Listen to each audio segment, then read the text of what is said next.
예수님은 이 땅에 참 빛으로 오셨다고 했습니다. 이 땅은 어둠이었습니다. 캄캄한 어둠입니다.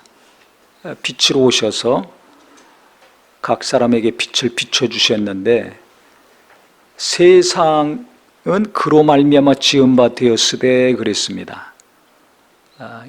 그러니까 천지 만물을 창조하실 때 성부 하나님, 성자 하나님, 성령 하나님 같이 천지 만물을 창조하신 것입니다.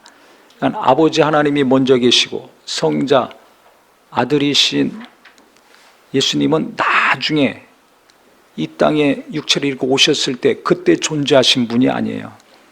육체를 입고 이 땅에 2000년 전에 오시기 그 이전에, 아브라함을 부르시기 그 이전에, 천지 만물을 창조하시기 그 이전에 아버지 품속에서 아버지와 말씀으로 함께 하셨던 하나님이십니다. 이게 중요한 겁니다. 그 태초에 말씀이 계시니라 하면서 창세기 1장 시작합니다. 천지 만물이 창조되죠. 그 다음에 구약이 쭉 진행되고 신약 때 예수님 오셨어요. 그러니까 예수님은 구약을 지나서 2000년 전에 로마의 지배를 받던 이스라엘 땅에 베들레헴에서 출생하셨구나. 그때 시작이구나. 그게 아닙니다. 그때는 육체를 입고 시작을 하신 것이지 그 이전 영원전부터 하나님 품에서 하나님과 함께 하셨어요. 그러니 그분이 이 땅을 창조하셨다는 것입니다. 성부, 성자, 성령은 한 분이신데 인격이 셋이에요. 각각 역할이 있고 활동하는 것이 다릅니다. 그런데 한 분입니다. 하나된 일체된 상태에서 각각 그 일들을 하시고 그 인격이 나타나는 것입니다. 그러니까 이건 논리적으로는 잘 이해하기가 어렵습니다. 그런데 성령으로는 이것이 깨달아지고 믿어지죠. 이것을 부인하면은 큰일 납니다. 그래서 이단입니다. 예수가 하나님의 아들이신 거, 신성이죠. 거룩한 거예요. 하나님이시라는 것을 인정하고 동시에 사람이시라는 것을 인정해야 우리에게 구원이 있습니다. 역사적으로 지금까지 수많은 이단들은 이 둘 중에 한 가지만 인정한 거예요. 대부분은 예수님의 신성을 부인하죠. 인성만 인정해요. 육체를 입고 이 땅에 오신 역사적인 실존 인물이니까 부모도 있고 형제도 있잖아요. 사람들이 눈으로 직접 봤잖아요. 그러니까 예수님이 사람이시라는 거 다 압니다. 지금도 이스라엘 사람들이 예수를 구주로 인정을 안 합니다. 왜? 인간으로 오셨기 때문에. 육체를 입고 오면 죄인이거든요. 의인은 없나니 하나도 없다고 했잖아요. 모든 사람은 죄인입니다. 아이를 낳아서 알지 않습니까? 얼마나 이쁩니까? 조금만 커보세요. 애들 때문에 부모들이 얼마나 고민하는지 몰라요. 왜? 말을 안 들어가지고. 주일학교도 어릴 때는 아주 선생님 말 잘 듣고 성경도 읽고 예배도 잘합니다. 조금만 올라가면 초등학교 고학년만 되면 그 다음부터 자기 하고 싶은 대로 하려고 그래요. 믿음이 잘 자라다가 삐뚤어집니다. 누구나 죄인이기 때문에 그 죄성이 나이를 먹으면서 나오는 거예요. 죄성도 막 강력하게 나옵니다.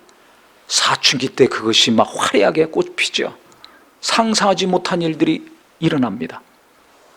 누구나 그런 일이 있어요. 아유, 저 사람 너무 착하고 순해, 너무 온유해. 근데 어느 날 사람들이 깜짝 놀라는 말을 하든지 행동을 할 때가 있습니다. 오죽하면 그렇게 철저히 하나님을 믿고 따랐던 다윗이 나는 죄인 중에 잉태되었습니다 라고 시편에 고백했겠습니까? 잉태됐을 때부터 죄인의 몸에 잉태돼서 죄인으로 태어났다는 것입니다. 그래서 의인은 하나도 없다는 거예요. 누구나 다 죄인입니다. 첫사람 아담이 범죄함으로 누구나 다 죄인이에요. 그러니까 이것을 이스라엘 사람들은 너무 잘 알고 있거든요. 하나님을 믿고 섬겼던 그 사람들은 인간은 죄인이라는 것을 우리보다 더 철저히 알고 있습니다. 그래서 죄에서 구원할 구세주를 구약의 많은 선지자를 통해서 예언하셨기 때문에 그 구세주를 기다리는 거예요. 지구에서 인류에서 가장 구세주를 기다리고 사모하는 사람들이 이스라엘 사람들입니다. 근데 예수님이 자기 나라 땅에 딱 오셨는데 안 믿었어요. 지금도 안 믿어요. 하나님을 몰랐던 이방인들, 이스라엘 바깥에 있는 사람들은 다 예수 믿고, 우리도 그런 사람들 아닙니까? 예수 믿고 하나님 은혜 가운데 사는데, 천국의 소망 가운데 사는데, 그 사람들은 지금도 거부합니다. 얼마나 핍박하는지 모릅니다. 테러를 당합니다. 예수 믿는 사람들이. 왜 그런가? 육체를 입고 예수님 오셨잖아요. 육체를 입고 오면 죄인인데 어떻게 구주가 돼? 그 부모가 있고 형제가 있는 거 우리가 뻔히 아는데. 그 동네 사람들도 예수님 무시했잖아요. 그 당시에. 아이고, 저 목수의 아들인데, 우리가 저 형제들 알고 부모도 아는데 하면서 예수님이 많은 이적과 능력을 행하셨지만 무시했습니다. 예수님의 인성, 사람이심은 인정하지만 신성, 하나님이심을 인정하지 않는 거죠. 지금도 그런 사람들이 있어요. 그러니까 내가 예수다, 내가 구세주다 하는 사람들이 나오는 거예요. 끊임없이 나오고 있습니다. 종말이 올 때까지 나올 것입니다. 그러니까 우리가 잘 알아야 됩니다. 예수님은 누구신가? 그분은 100% 하나님이신 동시에 100% 사람이십니다. 이것을 인정할 때 우리에게 영생이 있는 것입니다. 그래서 성경에는 분명하게 말하고 있는 거예요. 그분이 언제부터 계신가? 영원전부터, 천지만물이 창조되기 영원전 오직 하나님만 홀로 계실 그때 하나님 아버지 품속에서 말씀으로 함께 계신 분이 육체를 입고 이 땅에 오셨다. 그는 참 빛이시다. 영원전부터 있는 영원한 빛이시다. 이 세상의 빛과 다른, 피조물의 빛과 다른, 저 태양의 빛과 다른 영원한 영광의 빛이시죠. 그분이 오셔서 우리에게 생명을 주시고 빛을 주셨습니다. 그래서 그 빛을 받아들이는 자, 그 예수님을 영접하고 받아들이는 자는 하나님의 자녀가 되는 권세를 주셨다 그랬습니다. 하나님의 생명이 들어오는 거죠. 자녀가 되니까 하나님은 두려운 하나님, 무서운 하나님, 내가 죄지면 저주하는 하나님, 형벌을 내리는 하나님이 아니라 아버지 하나님, 나를 사랑하는 하나님이 된다는 것입니다. 이 놀라운 변화가 일어난 거예요. 예수님이 오시기 전에는 두려운 하나님이었는데 예수님이 오신 이후에는 아버지가 되셨어요. 사랑하는 하나님이에요. 집에서 아버지가 무섭죠. 옛날 아버지들은 무서워요. 그래서 아버지한테 막 야단 많이 맞고 욕 많이 먹고 이런 아들들은 예수 믿기 어렵습니다. 하나님 아버지 얘기가 안 나와요. 저는 많이 봤습니다. 예수님은 좋은데 하나님 그러면 하나님 아버지 그러면 벌써 그게 싫어요. 기도할 때 하나님 아버지 하잖아요. 자기 아버지 생각나니까 싫은 거야. 그냥 하나님은 괜찮은데 아버지는 싫어. 기도할 때도 하나님, 주여, 예수여 이렇게 부르지 아버지 단어를 쓰기 어려워합니다. 나중에 하나님에 대해서 더 깊이 체험하고 그분의 사랑을 알면 그 다음부터 이제 아버지가 자동으로 나오죠.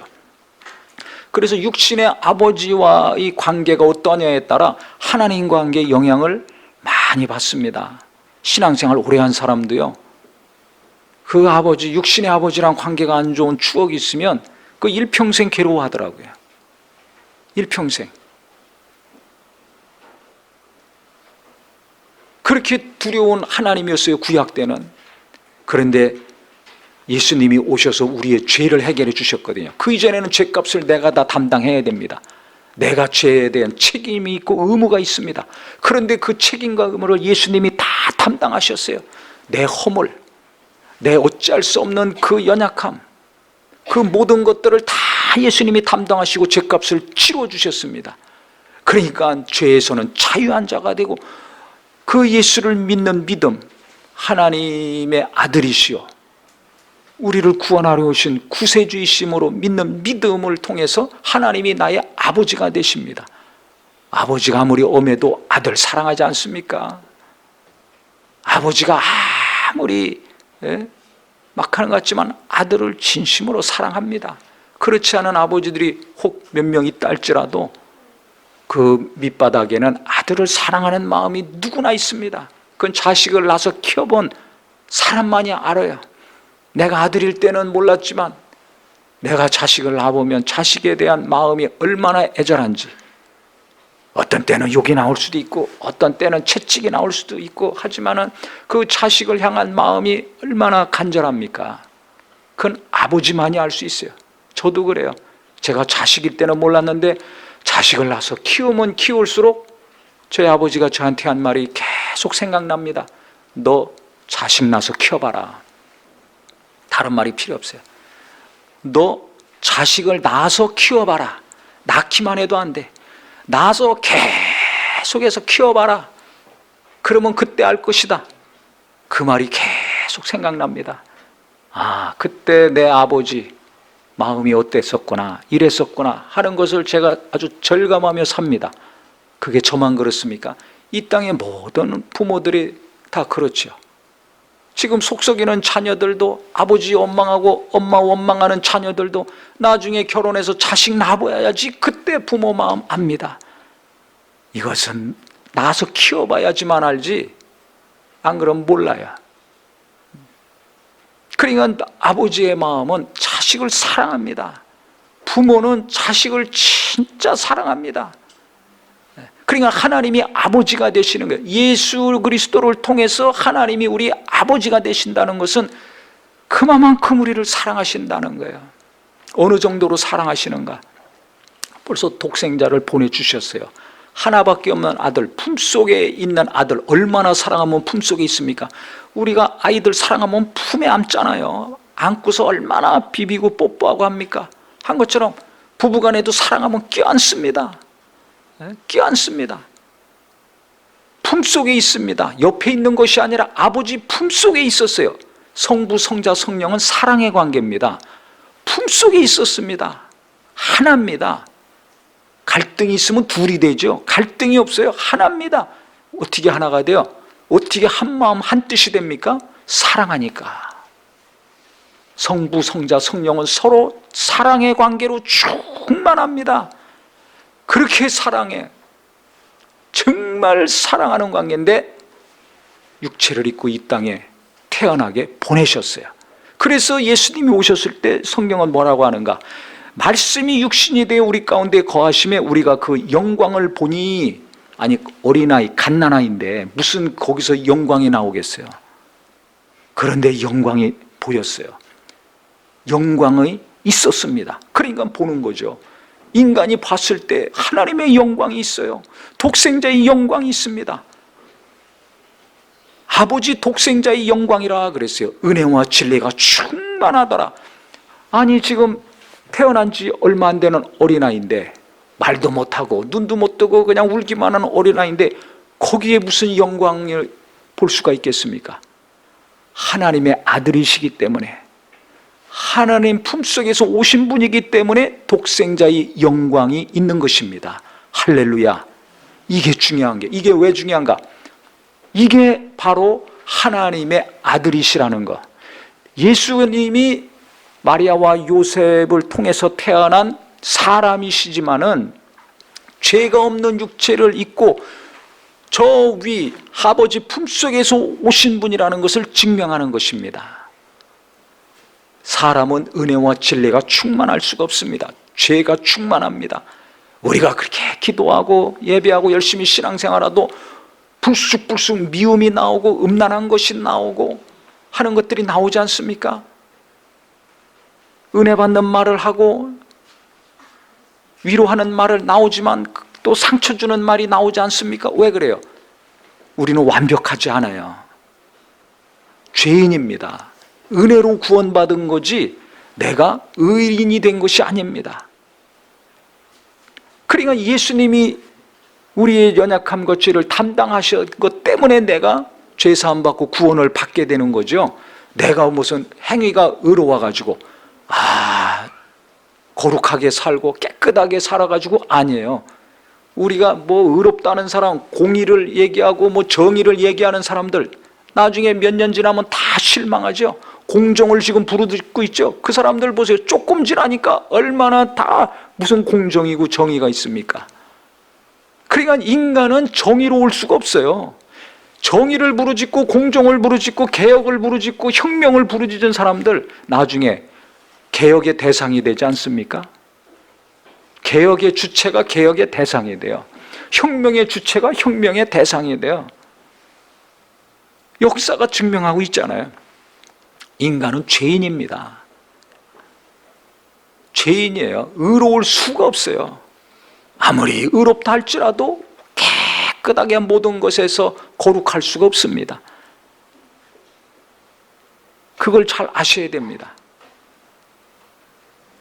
그러니까 거기에는 하나님의 영광이 있을 수가 없어요. 아무리 거룩하고 아무리 의롭고 아무리 개혁을 하고 혁명을 하고 뭐 법을 잘 지키고 유명할지언정 영광은 없습니다. 그걸 아셔야 됩니다. 하나님의 영광은 없어요. 근데 예수님은 태어나시자마자 하나님의 영광, 독생자의 영광이 충만했습니다. 그것으로도 모자라서 또 어떤 표현을 했습니까? 은혜와 진리가 충만하다고 했습니다.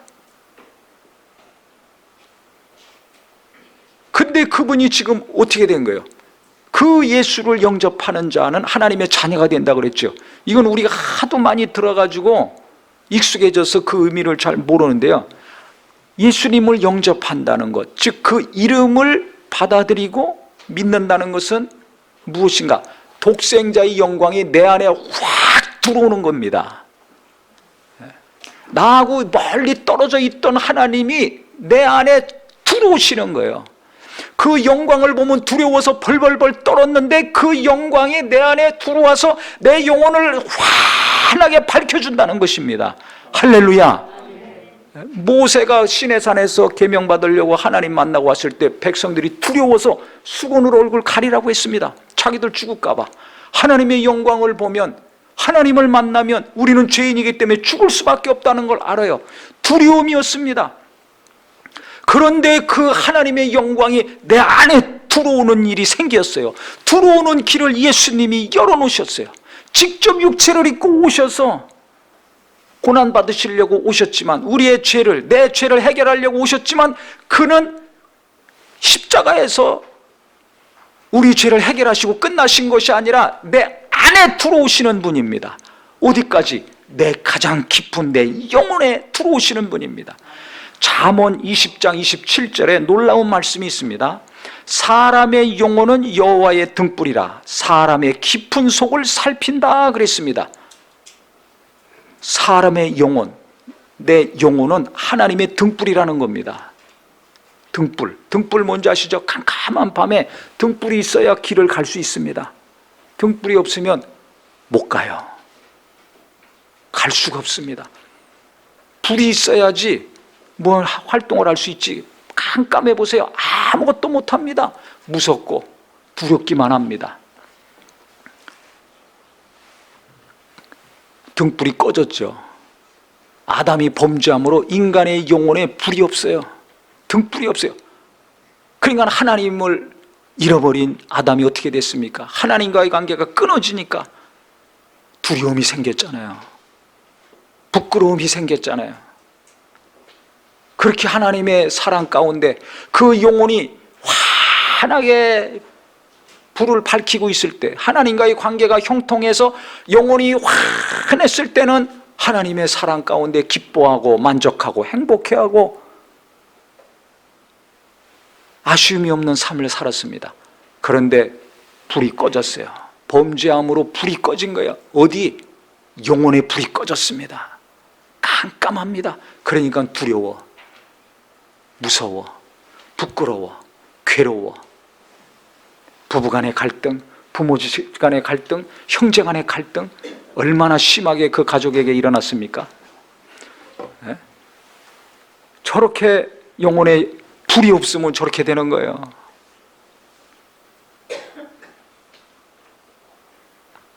나이가 아무리 어려도 영혼이 있습니다.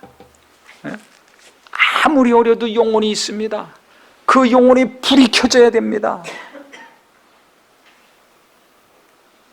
아무리 나이가 많고 말도 못하고 보지도 못해도 영혼이 있습니다.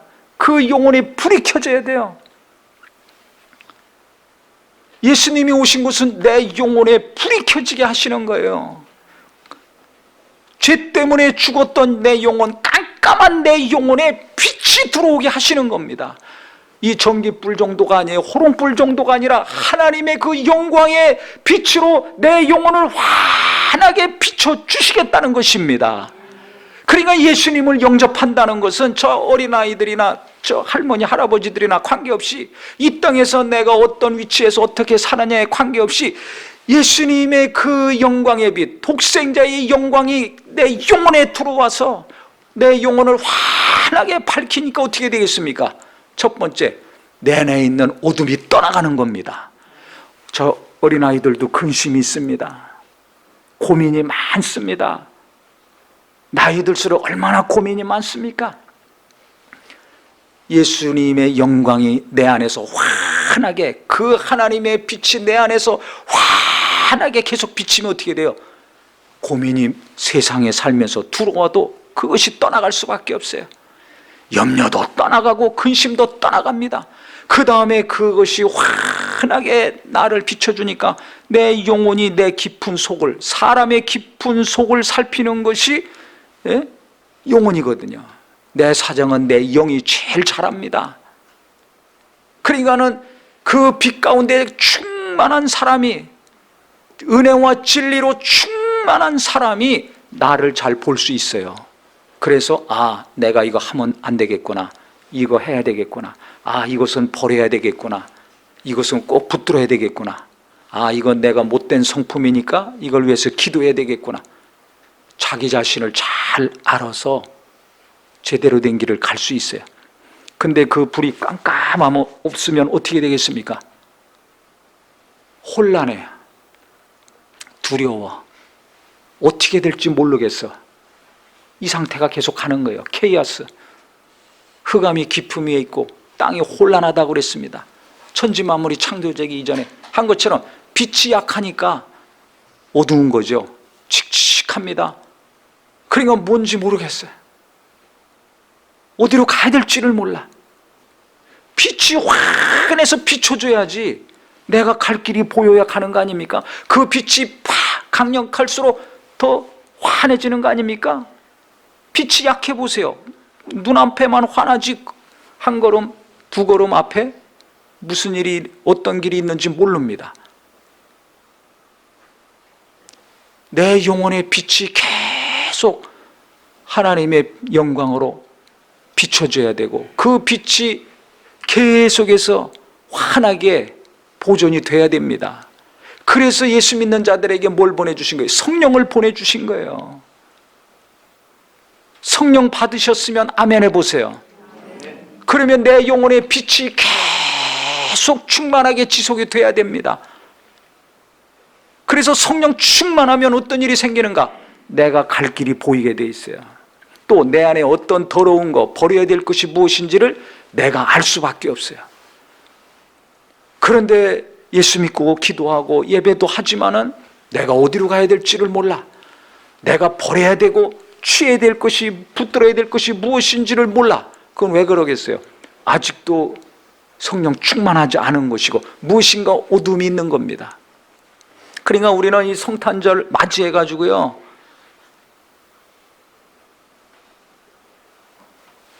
예수께서 내 영혼에 빛을 주셨다는 것, 성경에 있는 것처럼 각 사람에게 빛을 비추셨구나, 그래 나 예수 믿고 구원받았구나, 세상을 밝게 해주시는구나, 이런 것으로 끝날 것이 아니라 내 가장 깊은 곳에 오셔서 내 영혼을 환하게 해주시고, 그게 뭐예요? 생명을 주신 거 아닙니까? 구원을 주신 거 아닙니까? 죄의 문제가 해결이 되고 그 무거운 죄짐이 떠나갔으니까 내 영혼이 하나님과의 관계가 회복돼서 그 아담이 타락하기 이전의 관계가 된 거예요. 그래서 환해졌는데 성령이 오셔서 이것을 계속 환하게 지속시키시고 유지시키시고 그 빛이 내 마음과 생각과 육체뿐만 아니라 세상을 향해서도 하나님의 빛이 계속 발산되게 도와주고 계신데, 나는 지금 빛이 어느 정도로 나가고 있는가? 이걸 생각하셔야 됩니다. 지금 내가 얼마를 벌어야 되는가? 내가 어느 정도 위치에서 살아야 되는가? 내 자식들이 앞으로 어떻게 살 것인가? 이것만 생각하니까 그 환했던 빛이 줄어들어가고 있는 거예요. 근심과 염려가 떠나갔었는데, 그 빛이 너무나 강해서 근심과 염려가 떠나갔었는데, 근심 염려를 내가 붙들어. 이것도 염려, 저것도 염려, 이것도 고민, 저것도 계속 붙들어요. 그러니까 빛을 잃어갑니다. 자기가 알잖아요. 지금 내 마음이 환합니까? 내 영혼이 환합니까? 어떻게 해야 될지가 선명하고 분명합니까? 아니면 이거 해 말어. 맨날 갈등하고 요동합니까? 왜 갈등하고 요동하는 줄 아세요? 빛을 잃어가지고. 어디에? 내 영혼에. 내 영혼의 빛을 잃어서 그랬습니다. 예수는 믿어요. 성령님은 오셨어요. 그런데 그 성령님이 충만하게 독생자의 영광, 하나님의 영광으로 충만하게 역사해 주셨는데, 어느 순간에 몸만 왔다 갔다 했지. 성경을 읽었어도 그냥 눈으로만 봤지. 내 영혼에 계속 말씀을 통해서 그 빛을, 줄어든 빛을 더 세게 밝혀야 되는데 머리로만 들어갔네. 영혼에 들어오는 말씀이 돼야 됩니다. 성경을 읽을 때도요, 쭉쭉 읽으면서 성경 전체를 아는 거 필요합니다. 하지만 지난주도 말씀드렸지만 성경을 쭉 읽으면서 내 영혼의 빛을 환하게 비추는 말씀이 있어야 됩니다. 이게 필요한 거예요. 이게 없으니까 아무리 듣고 아무리 보더라도 내가 듣고 본 말씀이 내게 깊이 들어와서 내 영혼을 환하게 해주는 말씀, 즉 염려와 근심과 걱정이 떠나가고 내가 어떻게 해야 될지를 선명하고 분명하고 확실하게 알려주시는 말씀이 있어야지, 이게 없으면 헤맬 수밖에 없는 거예요. 방황할 수밖에 없어요. 고민과 갈등이 끊어지질 않습니다. 그러니까 사는 게 힘든 거예요. 어떤 일이 있어라도 이걸 해결을 못해. 왜? 빛이 없어서. 근데 우리는 다른 것으로 찾죠. 아니, 난 돈이 없어서 그래요. 건강이 없어서요. 공부를 못해가지고요. 남편 잘못 만나가지고요. 뭐 이런 식으로 해결하려고 합니다. 그러니까 원망이 나와. 불평이 나오잖아요. 자기를 잘 보셔야 됩니다. 내 사정은 내 영이 제일 잘 압니다. 내 깊은 속을 하나님이 살펴주시고 도와주시려고 하는데, 그러려면 내 영혼에 빛이 있어야 돼요. 내 영혼은 하나님의 등불이라고 그랬어요. 불을 끄는 일 하면 안 됩니다. 어떤 일이 있더라도 예수 믿는 믿음 지키시고 성령을 받으시고 성령으로 말미암아 내 영혼이 환하게 해야 됩니다. 이걸 하라고 그래서 예배를 매주 하는 것이고 기도도 하는 것이고 성경도 주셔서 보라고 하시는 겁니다. 나는 내 영혼의 빛을 어떻게 관리하고 있습니까? 건강관리, 은퇴 이후에 어떻게 할 것인가, 공부도 하고 여러 가지 내가 관리를 하는 게 많이 있죠. 내 영혼의 빛을 잘 관리해야 돼요. 성막을 만들었을 때요, 광야에서 하나님이 모세에게 어떻게 만들어라 구체적으로 다 알려주셨어요. 색깔, 재료, 치수까지. 그 모든 안에 있는 거 바깥에 있는 거 다 가르쳐 주셨습니다. 그대로 성막을 완성했습니다. 그때 무슨 일이 일어났습니까?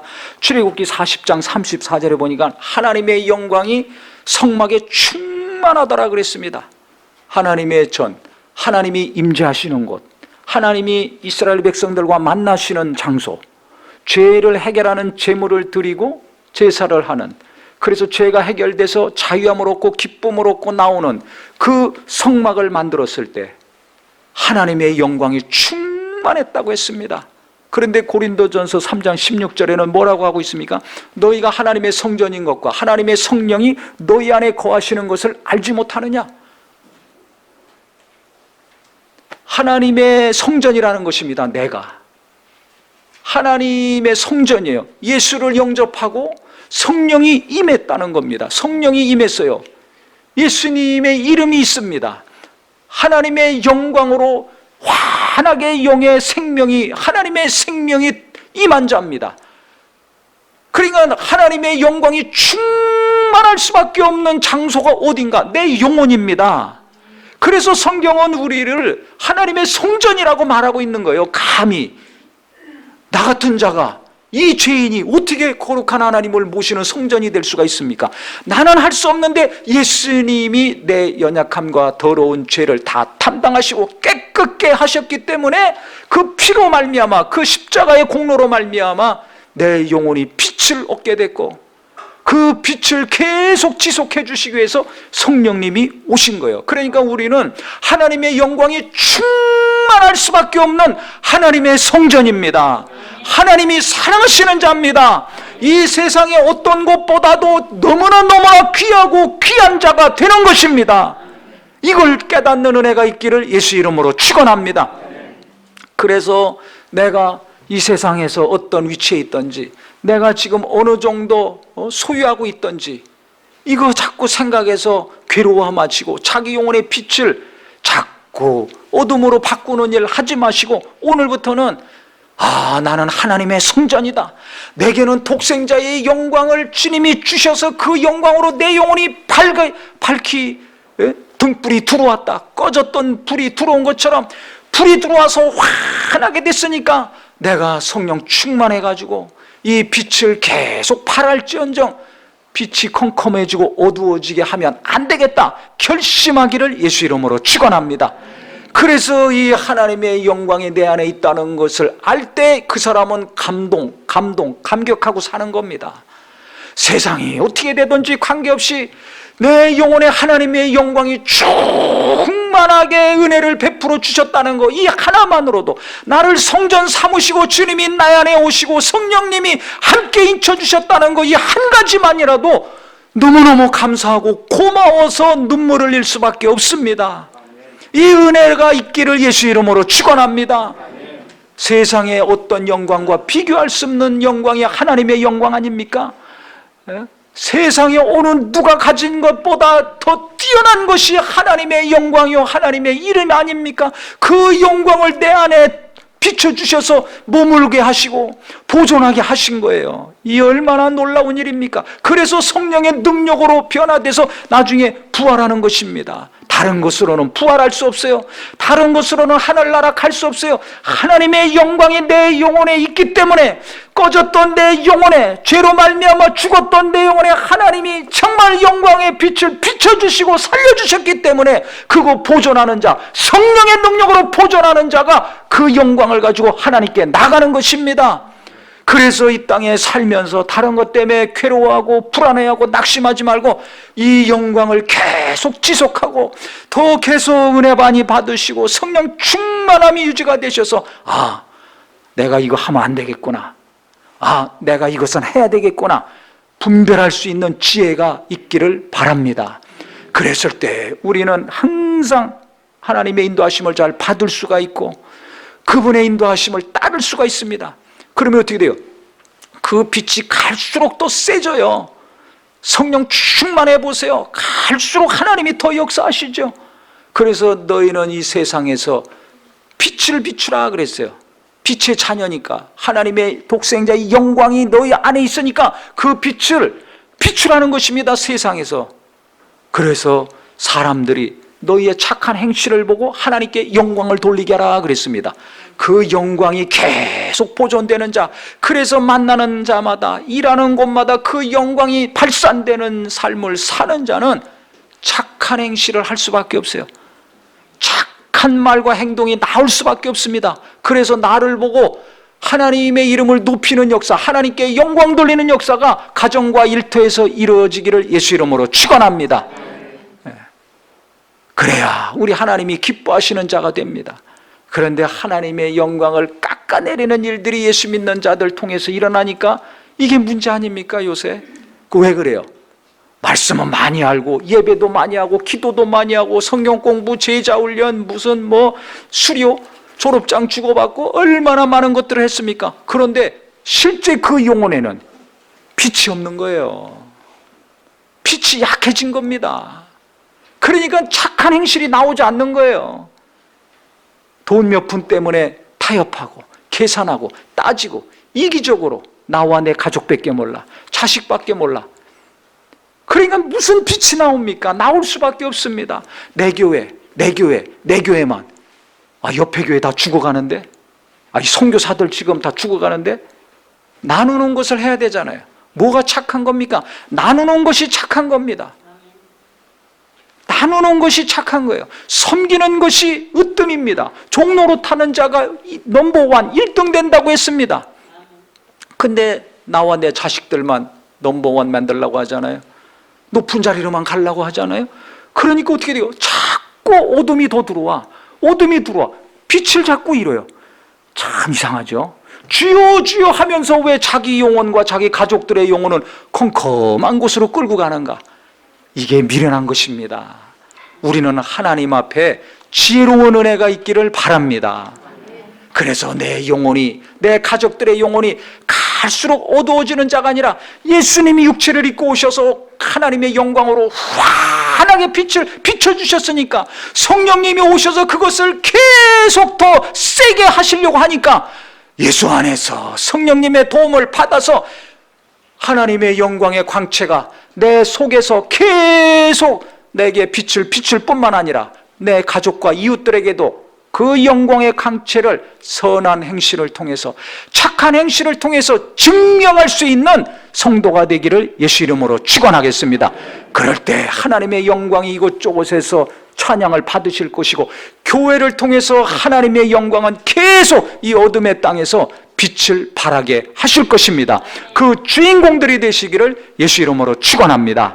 기도하겠습니다.